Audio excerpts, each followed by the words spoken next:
男人捏着莓果凑近她，莓果香气缠上她的鼻尖，她紧绷着身子轻咬一口，唇齿擦过男人的指尖。她还不知道，远方的丈夫正拿她的贞洁赌百日输赢，赌的是自己最好的朋友能不能勾走他的妻子。女人名叫樱桃，住在一个由鸟人和惠嘴兄弟掌管的奇幻王国。在这个王国中，女人一生的使命只有结婚生子、伺候丈夫和做家务。世界本来不是这样的。创世之神 Kido 的想法很单纯，他只希望人类快乐就好。但是他的父亲鸟人却要求人类必须对他有信仰，供奉他。女人必须美丽、贞洁、善于倾听，结婚、怀孕、生子、照顾丈夫、做家务、下象棋。于是乎，一个叫艾格尼斯的女人结婚怀孕了，她还不知道她的女儿 Hero 将改变世界。故事回到现在，樱桃是领主杰罗姆的妻子，她美丽顺从，会下棋，会驯鹰，拥有好女人的一切特质。但樱桃面临一个很大的问题，她生不出孩子，这导致她被推上教会。惠嘴兄弟认为这简直就是奇耻大辱，别的领主从未遇到过此事。杰罗姆的家人更是表示，家里代代单传，问题肯定不是出现在杰罗姆身上。杰罗姆本人也说，夫妻二人恩爱无比，每日都在尝试。因此，惠嘴兄弟给了樱桃一个期限，100天。如果100天后她还是没有怀孕，那么她将必死无疑。樱桃和丈夫返回家中，期待着和她的进一步尝试。可是丈夫只是将她送到卧房门口，便转身离开。原来并非樱桃不孕，而是丈夫一直推脱。从新婚之日起，他们从未同床共枕。Tomorrow. And neither had any other night.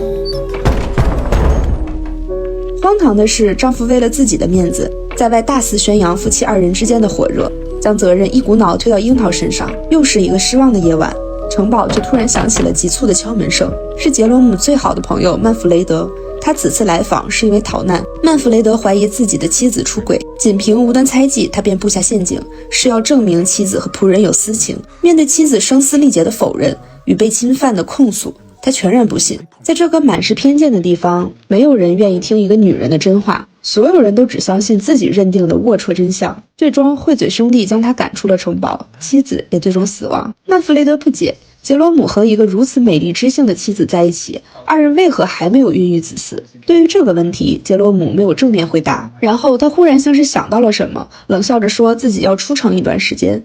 届时，偌大的城堡里便只剩下了樱桃和曼弗雷德。一场邪恶的赌局就在这个夜晚，在两个男人的低语中悄然敲定。他们两个对赌，100日之内，若曼弗雷德能勾得樱桃动心，城堡里的一切尽归他所有；若失败，曼弗雷德便要为他奉上一个足以乱真的合法继承人。次日，杰罗姆只是通知了樱桃一声，然后在曼弗雷德面前夸张地宣示了自己的主权。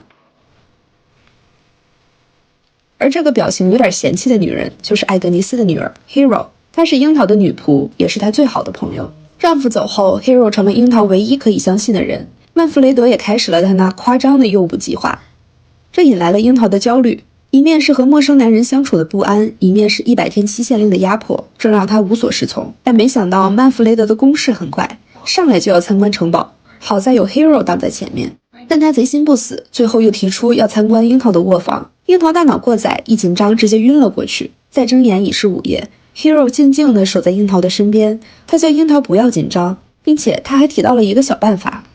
Anytime you don't know what to do, just say, Hero, how did that story end? And I'll take it from there. 第一夜就这样平稳地过去了。第二天，曼弗雷德没有收敛，一大早就猎杀了一头鹿，来展示自己的雄性风采。吃饭的时候也不老实，他试图用温柔的道歉让樱桃放松警惕，而一旁的 Hero 就拿着鸡毛掸子，想看这个男人到底要耍什么花样。樱桃紧张的不知如何是好，他只能求助 Hero， 而 Hero 嘴角带笑，他带来了一个名叫舞动的石头的故事。相传在一个与世隔绝的小镇上，一个妻子早逝的船长将3个女儿抚养长大，女儿们美丽大方，但是有一个问题让他头疼，家中没有男人。按照法律规定，他一旦死亡，3个女儿无法继承他的任何财产，所以女儿必须嫁人。船长出海时，3姐妹就在家中照顾自己，勤勉地学习妻子技能。但是3姐妹有一个父亲都不知道的秘密，母亲去世前留给了她们一项技能，一项被视为罪恶、邪恶、女性绝对不被允许涉足的技能。故事讲到这里，曼弗雷德已经昏睡，两个女孩子悄悄结伴离开。樱桃很好奇故事的走向，但是 Hero 则说 You have to find out next time. Hero 举着油灯回到卧室，他悄悄地从地板下拿出了一本书，书上写着秘密说书人联盟，这是连樱桃都不知道的独属于 Hero 的秘密。艾格尼斯怀孕的时候就直觉这一胎仍旧是个女儿，但是她希望自己的孩子能有不同的命运，不会和她一样留在这个岛上不停地孕育后代，直到生出一个男孩。第二天，两个女孩看窗边的风景，这时候 Hero 说了一个秘密，挂在天空中的3个月亮中，最小的一颗是自己的祖母。樱桃没有说她的故事真有趣，而是信以为真。天真的樱桃不相信有人会骗她。日上3竿，曼弗雷德才醒过来，他发现自己只要开始听故事就会忘记时间。他中途加入了樱桃和 Hero 的棋局，樱桃做了一件自己从来不被允许的事情，他赢了男人一局。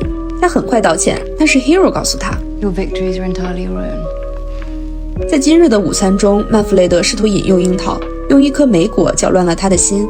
Hero 盯着他们两个，樱桃不知所措，只能硬着头皮咬了一口。在这个尴尬的时机， Hero 决定将那个故事讲下去。故事中那个女子不许涉足的技能就是写字和读书。女子读书和写字被视为学习巫术，一旦被发现，她们就会被视作女巫处死。但3姐妹没有这么做，她们只是阅读这些远方国度的故事，并写下自己的感想，让想象力驰骋。但是有一天，姐妹中一人提出了一个严肃的问题：一旦我们出嫁了怎么办？但姐妹3人发誓将永远保守秘密。不久后的一天，船长出海归来，他带回了一个求婚的富商。富商一眼就相中了罗莎，他喜欢罗莎那种文静、优雅、大方、端庄的气质。但他不知道的是，罗莎是一个活泼、聪慧、风趣、言辞犀利、思维敏捷的女人。但是这些不是完美妻子的特质，她自然视而不见。随着 Hero 的娓娓道来，二人忘记了时间，就连城堡外的卫兵们都沉迷在故事之中。Hero 的故事成了诡异的梦，不断的在曼弗雷德和樱桃的梦中出现。深夜，樱桃辗转反侧，他希望神明能够给他指引方向。第20天的时候，樱桃终于问出了那个想问的问题。曼弗雷德给他浇了盆冷水。Seems, alas, he's in no hurry to return home. In fact, I think he's enjoying himself so much he won't be back for a couple of months, at least.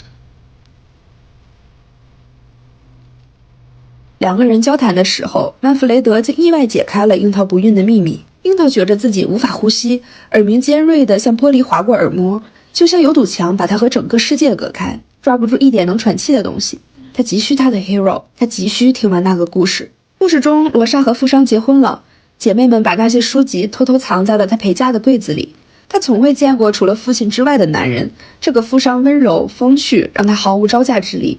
渐渐的，罗莎竟然真的爱上了他。现实中，曼弗雷德已经开始恍惚，故事和夜惊症让他分不清时间。 Strange question, but what day is it? 50 months. So 他需要在自己清醒的时候和樱桃谈一谈。曼弗雷德坦言，杰罗姆的离去是故意为之，但他留了一手，这明明是2个人共谋的赌注，他却把自己美化为受害人，最后还要装模作样的安慰樱桃。这个突如其来的爆炸信息让樱桃心神不宁，他忍不住向 Hero 吐露心扉。他很期待自己生育子嗣，并不是因为自己有多向往，而是人人都告诉他那是一件好事，虽然自己对此一窍不通。樱桃甚至认为丈夫不碰自己都是自己的问题。她希望 Hero 能告诉她，如果丈夫渴望自己，如果任何一个人渴望一个人，应该是什么样子。 If I were them, I would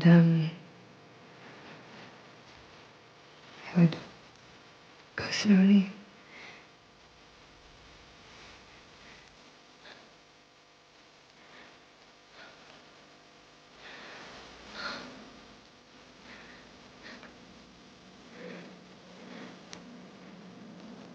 And I would stop.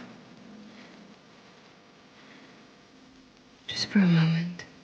Here. And if you turn towards me, then I would know you wanted more.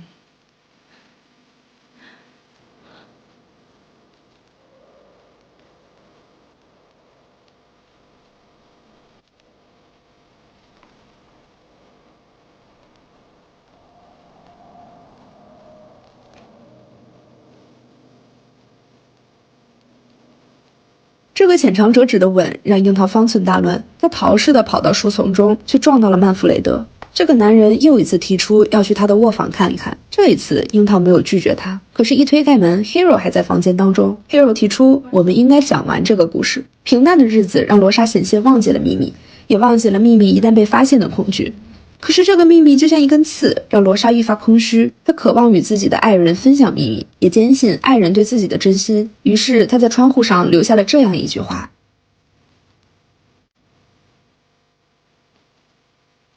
但罗莎非曾想到，丈夫竟然勃然大怒。他不认字，认为罗莎留下的都是咒语。他眼中不再有爱，他甚至称呼她为 Liar! Whore! Witch! 紧紧困住罗莎，不能让富商满足。他随后又给小岛寄了一封信件，他警告岛上的姐妹二人，只有投案，罗莎才能活下来。姐妹二人当然知道，这注定是一场有去无回的旅程，但是他们不会让胞妹独自赴死。最终，姐妹三人被带到了悬崖边，人们麻木地听着惠嘴兄弟的宣告，大声呼喊着让鸟人满足。罗莎不明白姐姐们为什么要来。We couldn't let you do this alone. 最终，姐妹三人毫无恐惧地跳下悬崖。她们不是被处死的，死亡是她们主动选择的。她们没有放弃自己的理想、信念以及尊严。这个故事太过悲痛，连带着卫兵都默默啜泣。深夜，曼弗雷德又陷入了梦魇之中。樱桃急忙去找 Hero， 去撞见 Hero 正在读书，但是樱桃一时间无法接受。从小被法律道德规训，她第一反应就是逃避。她逃到了曼弗雷德的卧房中，她说自己终于想明白了一件事：丈夫的选择自有他的道理。作为妻子，自己应该顺从，不管用什么方式，都该诞下子嗣。所以她决定向曼弗雷德献出自己。可是这边两人刚到床上，杰罗姆就带着卫兵冲了进来，时间刚好100日。他不由分说的就要抓住樱桃，曼弗雷德却突然反水，他说自己已经爱上了樱桃，既然自己赢得了赌注，那么城堡包括樱桃都应该是他的。Hero 这个时候又急忙冲了进来，是自己的故事引用了他们。三个人争作一团，根本没有人在乎樱桃的想法。Just stop, everyone! I'm still here, okay? I'm not dead yet. 这100天的经历让樱桃第一次有勇气坦白内心。她说自己的人生本该是按部就班的，结婚生子，服侍丈夫。但是 Hero 的故事让她意识到，女性是多种多样的。她也希望自己能成为那种女性。看到那些书的时候，樱桃之所以生气，不是因为那违反了法律，而是因为嫉妒。她希望自己也能拥有这样的勇气。 I love you, Hero. 最终，两个男人谁都没有选择保护樱桃，躺在监狱冰冷的青砖上，樱桃祈求 Hero 讲完那个故事。事发后，船长领回了女儿们的尸体，他将她们埋葬后，终于在家中找到了他们的遗作。船长坐在坟墓旁，一遍又一遍地读着这些书，他发誓要把女儿们的故事写成一本书，让整个世界都看见。就这样，这个故事顺着洋流传到了一个小岛上。年长的女性威尔莫特明白这些故事很快就会被男人们扭曲，三姐妹会在男人们的口口相传中变成邪恶的巫女，于是她决定成立一个秘密读书者联盟。 Hero 掌心的那本书正是秘密说书人联盟留下的信物，世道不许女子提笔写字，他们便以妇道之名，以针代笔，以线为墨，把滚烫的故事绣进锦缎里。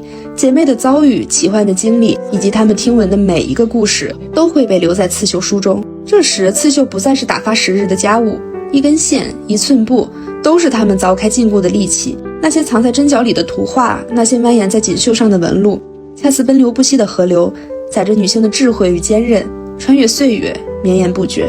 威尔莫特说自己年事已高，没人能困住自己，他会走遍世界，将自己听到的所有故事都记录下来。而艾格尼斯只有一个请求，希望他能带走自己的女儿 Hero。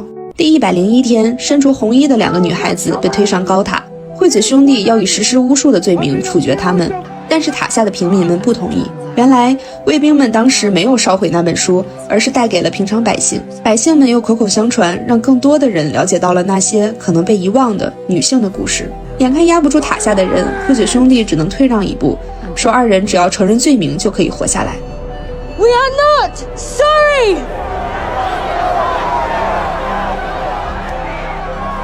We did not commit a sin! 于是她们毫无畏惧的像三姐妹一样手牵手跳下高塔。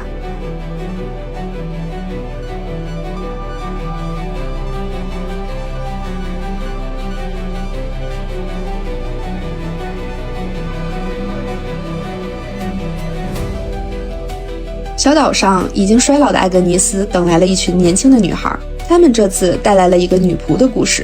他们说惠嘴兄弟已经四散奔逃， Because of two excellent women called Cherry and Hero.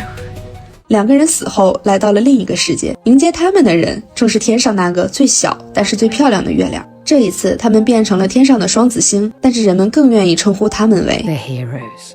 电影到这里就结束啦，我们照例在结尾啰嗦一下这部电影讲了什么。这是一部真正意义上的女性主义电影，导演与编剧均为女性，也唯有女性才能精准读懂女性群体的内心褶皱与生存困境。影片里旁白带着戏谑的吐槽直戳痛点，樱桃那些被规训多年的下意识反应，藏着无数女性的身不由己。三姐妹的结局更是道尽了即便身处21世纪，女性依旧挣脱不掉的无形的枷锁。长久以来，偏见为女性框定了刻板的模样，要顺从温柔，要上得厅堂下得厨房。男权视角主导的世界总是轻易忽视女性的另一种鲜活。